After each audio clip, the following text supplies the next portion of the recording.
Hello दोस्तों, welcome to अभी money मैस्ट्री। आज हम लोग डिस्कस करने वाले हैं आंध्रा शुगर लिमिटेड के बारे में। तो चलते हैं वीडियो पे। आंध्रा शुगर्स लिमिटेड का हम लोग फंडामेंटल्स डिस्कस कर लेते हैं। मार्केट कैपिटलाइजेशन जो है 1537 का है, जो कि स्मॉल कैप स्टॉक है और इसका करंट प्राइस चल रहा है 113 का। लो प्राइस 129 और 92 का लो मारा है कंपनी ने। और स्टॉक पी हम लोग कंपेयर करते हैं इंडस्ट्री पी से, तो यहाँ पे स्टॉक पी कम है, इंडस्ट्री पी ज्यादा है। सो आगे बढ़ने का चांस है कंपनी का। बट वैसे हम लोग अगर कैलकुलेशन करें स्टॉक पी, तो ये ज़्यादा ही है 21, मतलब 20 के नीचे होना चाहिए हमेशा। और बट हम लोग इंडस्ट्री पी से जब कंपेयर करते हैं तो 27 है यहाँ पे, तो और ज़्यादा कंपनी आगे बढ़ने के चांसेस हैं। और इसका आर ओ सी 5.73% का रिटर्न दिया, रिटर्न ऑन कैपिटल एम्प्लॉयड, जो कि एफ डी से कम है। और हम लोग देखे जाए तो डेप्ट टू इक्विटी देख लीजिए 0.02 है, जिसकी वजह से फेलियर होने के चांसेस बहुत कम है। और 2.24 कंपनी ने प्लेड्ज करके रखा है, वो तो ठीक है, इतना ज्यादा प्लेडजिंग नहीं है। और कंपनी का सेल्स ग्रोथ देखा जाए तो -14.4% है। 1 ईयर का भी रिटर्न देखा जाए तो -4.5% है। करंट एसेट्स देखा जाए तो 834 है, लाइबिलिटीज 210 करोड़ का है। मतलब करंट एसेट्स ज्यादा है, जो कि अब शॉर्ट टर्म ऑब्लिगेशंस मीट करने के लिए इनके पास पैसा है कंपनी के पास अच्छा खासा। और हम लोग, मैं आपको थोड़ा और अच्छे से इसका डिटेल भी बताऊंगा कंपनी क्या करती है। कंपनी क्या करती है, एल्यूमिनियम क्लोराइड केमिकल्स करती है। केमिकल सेक्टर है इनका, शुगर का है, फार्मा का है। तो इसमें केमिकल्स में आप देख सकते हैं एल्यूमिनियम क्लोराइड, सोडियम हाइड्रोक्लोराइड और लिक्विड क्लोरीन एक्सेट्रा, इसके सब करती है वो। और शुगर भी करती है। और इनका प्लांट है आंध्र प्रदेश में है मेनली प्लांट, ये जो कंपनी का आंध्रा लिखा ही हुआ है। So mainly most of the plants इनका पूरा मैन्युफैक्चरिंग यूनिट आंध्रा में ही है। और रेवेन्यू हम लोग देखा जाए तो इसका कॉस्टिक सोडा से इसका ज्यादातर पैसा आता है, 38% आता है। कॉस्टिक सोडा मतलब आपको मैं समझा देता हूँ ये क्या क्या में यूज होता है।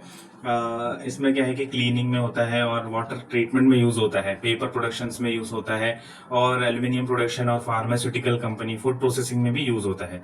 कॉस्टिक सोडा हम लोग टच नहीं कर सकते, ह्यूमंस के लिए बहुत ज्यादा डेंजरस है, ह्यूमन स्किन के लिए बर्न हो सकता है। तो ये थोड़ा थोड़ा उसमें करते हैं, इसमें इन सब चीजों में यूज होता है कुछ कम क्वांटिटीज में। और तो इसका समझ सकते हैं आप लोग कि ये कहाँ कहाँ इंडस्ट्रीज में यूज होता है। आप समझ सकते हैं क्लीनिंग, वाटर ट्रीटमेंट, अभी जो मैंने बताया, तो आप उस हिसाब से समझ सकते हैं कि कौन सी कंपनीज इसको बाई करती होंगी। और इसमें सोप में भी, सोप इनका है 17% है। इंडस्ट्री केमिकल्स आप देख सकते हैं यहाँ पे 33% का ये करती है।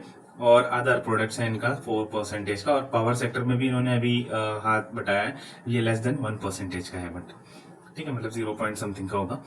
तो इसका ये सब है जो कि हम लोग, मैं बताना चाहता हूँ आपको कि ये सब कंपनी ये करती है। तो मतलब कंपनी का क्या है कि कंपनी बहुत सारे प्रोडक्ट्स में इंडल्ज है, तो इस वजह से क्या है कि स्लोली ही ग्रोथ होगा कंपनी का, धीरे धीरे ही ग्रोथ हो सकता है। क्योंकि जब बहुत सारे मेरे प्रोस्पेक्टिव के अनुसार क्या है कि जब हम लोग बहुत सारे इस बिजनेस में इंडल्ज रहते हैं, तो हमें क्या है कि रेवेन्यू जनरेट कर पाना थोड़ा मुश्किल रहता है।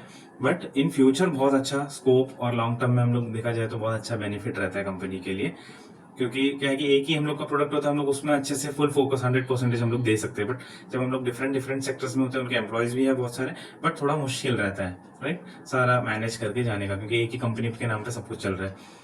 तो इसके अलावा हम लोग दूसरा इसका जो कि है प्रॉफिट एंड लॉस भी मैं आपको बता देता हूँ। सेल्स आप देख सकते हैं इतना है 1232 का, और ईयर बाई ईयर ग्रोथ भी हुआ है, बीच में ग्रोथ हुआ है। आप देख सकते हैं कोरोना टाइम पे इन्होंने ज्यादा एक्चुअली नेट प्रॉफिट जनरेट किया था। नेट प्रॉफिट की बात करेंगे तो 211 का था, तो और 141 फिर मार्च में, फिर 246 2020 में भी अच्छा किया 246 का। बट फिर कम होते हैं, अभी 76 पे खड़ा है कंपनी, मतलब कंपनी ने कम जनरेट किया है। मार्च 2024 में कम रेवेन्यू नेट प्रॉफिट है इनका। और इसमें हम लोगों ने ऑलरेडी डिस्कस कर चुके हैं रेशियोस, आरओसी मतलब 6% ही दिया है कंपनी ने लास्ट, अभी देख सकते हैं मार्च 2024 में, जो कि एफडी से भी रिटर्न बहुत कम है। बट जिन्होंने भी बहुत पुराने पहले लिया होगा वो लोग बेनिफिट में होंगे। और इन्वेस्टर्स की बात करेंगे तो हम लोग प्रोमोटर्स देख सकते हैं आप 46.92% का है। उसके बाद बड़े भी है, 47.19 भी हुआ है कंपनी का। मतलब प्रोमोटर होल्डिंग 50 के ऊपर होना चाहिए, बट डिसेंट होल्डिंग है। और एफ आई आईज देखा जाए तो 2.92% है, जो कि 3% से थोड़ा सा कम हुआ है।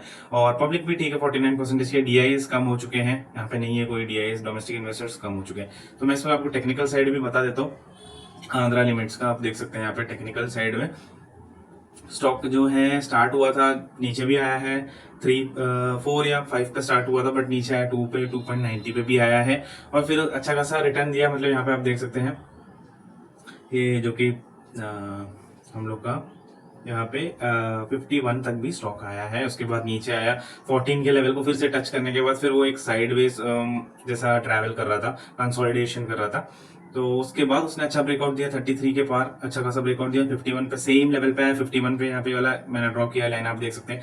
उसके बाद 2017 में फिर से इसने अच्छा खासा 2016 के बाद ब्रेकआउट किया। 2017 में 51 का ब्रेकआउट करने के बाद यहाँ पे ऊपर टच किया 144 का, बट सस्टेन नहीं कर पाई, बट नीचे आ गई स्टॉक। फिर से नीचे आके 33 लेवल पे टच किया, क्योंकि कोरोना का टाइम था, सब लोग स्टॉक बेच रहे थे, तो उसमें क्या है कि कंपनी को बहुत इंपैक्ट पड़ा है। बट आप देख सकते हैं वहाँ पे नेट प्रॉफिट में कोई इंपैक्ट नहीं था कंपनी का, अच्छा खासा नेट प्रॉफिट जनरेट किया कंपनी ने। फिर 33 पे आके रुक गई, फिर उसके नीचे थोड़ा सा और नीचे आ गया। 33 पे आ गई है तो कुछ लोगों ने बेचा भी होगा, बट उसका नीचे आने के बाद बहुत अच्छा रिटर्न दिया। उसके बाद अच्छा खासा गया, मतलब 3 साल लगे कंपनी को 2020 से लेकर 22 पे फिर उसने अच्छा ब्रेकआउट किया, 96 का ब्रेकआउट किया, और यहाँ पे आप देख सकते हैं 141 का भी ब्रेकआउट किया और 176 पे सस्टेन हो गई। बट अभी फिर से सेम कंसोलिडेशन कर रही थी, नीचे आ रही है कंपनी, नीचे आई सेम। आप देख सकते हैं यहाँ पे कब आई थी, 2018 पे यहाँ पे कंपनी नीचे आई थी, और अभी कंपनी ने क्या है कि 2022 के बाद नीचे आ रही है। तो यहाँ पे देखने की बात यह है कि 2018 पे जब कंपनी नीचे आई, 2020 तक ऐसा रैली चला उसका नीचे का, क्योंकि कोरोना भी था उस वजह से चला है।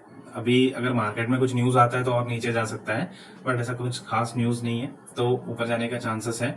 क्योंकि अभी क्या है कि ऐसे ही सेम पैटर्न बनाने के बाद ऊपर जा सकती है, मे बी 96 को ऑलरेडी देख लीजिए, यहाँ पे एक सपोर्ट ले चुकी है कंपनी, ये 96 पे यहाँ पे नीचे आके एक सपोर्ट ले लिया है, अब ऊपर जा रही है। अब थोड़ा सा नीचे आने के बाद फिर से ऊपर जा सकती है 100 या ऐसे फिर से ऊपर जाएगी, और अगर ये 176 का ब्रेकआउट करती है तो और ऊपर जाने के चांसेस है। और थोड़ा सा शॉर्ट टर्म के लिए देख सकते हैं, बट स्टॉप लॉस के साथ ही देखिएगा हमेशा। और 10 पॉइंट्स या 15 पॉइंट्स जो भी शॉर्ट टर्म में करते हैं उनके लिए वही अच्छा रहता है, और जो लॉन्ग टर्म के लिए है फिर उनको तो फिक्र करने की बात नहीं है। छोटा सा क्वांटिटी लेने के बाद वो नीचे आने के बाद फिर से अगर कंपनी नीचे आती है तो उनको तभी भी बाइंग अपॉर्चुनिटी बनती है, क्योंकि लॉन्ग टर्म इन्वेस्टर्स ऑलवेज क्या है कि वो अपॉर्चुनिटी से ही देखते हैं। और कंपनीज और न्यूज़ के बारे में भी हमें हमेशा देखना चाहिए। कोई भी कंपनी हमने लेके भी रखा है तो हमेशा हमें न्यूज़ में एक्टिवेट होना चाहिए, स्टॉक मार्केट न्यूज़ देखना चाहिए, बिजनेस न्यूज़ जो भी है। सो इसके बाद जो कि है ये रेजिस्टेंस हो गया इसका 176 का, आप देख सकते हैं स्ट्रॉन्ग रेजिस्टेंस है वो। और यहाँ पे ये क्या है कि एक सपोर्ट है 96 का लेवल को तोड़ा है, छोटा सा नीचे गया, यहाँ पे कुछ सेलिंग्स भी आई होगी, वहाँ पे लोगों ने लिया, अब ऊपर जा रहा है वो। तो अगर अच्छे से यहाँ पे अच्छा खासा कंपनी का आगे अच्छा रेवेन्यू जनरेट होता है और अच्छा खासा कंपनी करती है, परफॉर्मेंस करती है, तो आगे जाने के चांसेस बहुत है। और अगर नीचे आती है, सपोर्ट लेवल को तोड़ती है, फिर से 96 लेवल को तोड़ती है, तो 71 तक भी आ सकता है। होप आपको हमारा वीडियो अच्छा लगा, तो लाइक शेयर और सब्सक्राइब भी करना, और साथ में बेल आइकन भी क्लिक कर देना।